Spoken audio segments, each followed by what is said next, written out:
welcome back to another video on the rest debate and to another edition of AEW Rampage Out of 10. And then this week's show featured a match for the RH World title as Claudia Castagnoli put the belt on the line against Commander. Shida stepped up to the ring against Ty Valkyrie, Sean Spears battled the Blade, and Matt Hardy and Brother Zay took on QT and Johnny TV, AEW's newest signing. But we started things off with the RH World title match, and the Swiss powerhouse controlled the first couple of minutes, but the High Flyer was able to bounce back and take him down with some risky manoeuvres. No matter how many big moves Commander hit, Castagnoli kept finding ways to regain the upper hand and overpower him. The Luchador was a great underdog, but nobody expected him to win this match. They had enough time to make something entertaining without overstaying their welcome, and as great as both guys are, we didn't need 30 minutes of a barn burner. This bout was a chance to make Commander strong, while still portraying Castagnoli as a worthy champion. It did a good job accompanying both goals.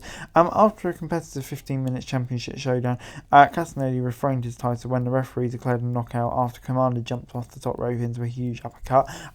Good finish. Really liked the physicality of the match. Put both men over, I thought. Claudio retains. So yeah, on the whole, this was a really great start to Rampage. 7 out of 10 from me. It was then time for Sean Spears versus the Blade. The Blade was the bitch story was at ringside, but the bunny was nowhere to be seen. And the Perfect 10 had been wrestling as a face since his sporadic appearance in recent months. His fellow Canadians gave him a warm welcome. There was some taunting early on, but it didn't take them long to fight each other out of the ring and start using the environment to their advantage. The Butcher interfered behind the rest back to give his partner the upper hand, but it was only momentarily. Spears quickly recovered and began firing back at the Blade with chest chops. They didn't have much time to take this a long match, but they used the minutes wisely. Spears picked up the victory with a free count to win the fun contest, and yeah, it gets 6 out of 10 for me. Just felt being controversial, but it wasn't a bad match. But moving on into Johnny TV and QT Marshall versus Matt Hardy and Brother Zay.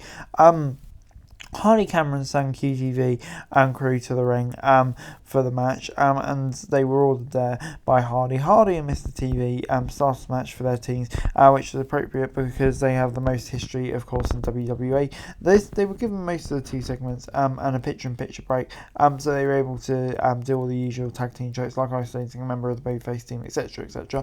Hardy and Zay have a mentor-like relationship, so they work well as partners. Marshall and Johnny were new to teaming together, so you know, they could tell it would take a bit of time to get the chemistry, but it was a serviceable match for some time, but it won't be about people remember. Johnny scored the win for his team with a split-legged corkscrew on Zay for the pin.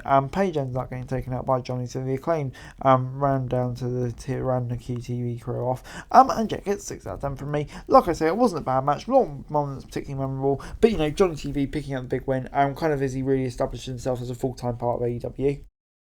Shida then took on Ty Valkyrie, and yeah, the first time I think these two have faced each against each other, at least in AEW. And yeah, Valkyrie firmly established herself as a heel, and she used her strength to force Shida to the corner and slam her to the mat. But the former champion did not stay down long. She kept up immediately, started unleashing left and rights.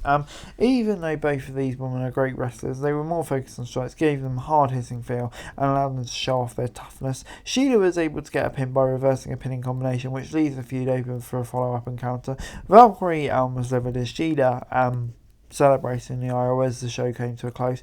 Yeah, it's 7 out of 10 for me. This is a really good match. Shida getting a big win. Would have liked to see Valkyrie get the win, but you know, it's still a really competitive match. I don't think anyone's really harmed by this. And yeah, overall this week, Rampage gets 6 out of 10 from me. Yeah, I don't know, it's a funny episode of Rampage. I kind of feel like the first and last matches were really, really good. But you know, it's just stuff in the middle. We see it so often with Rampage, where it just felt so inconsequential. It kind of brings the overall grade of the show down. It wasn't bad or anything, but I'm going to give it a 6 out of 10.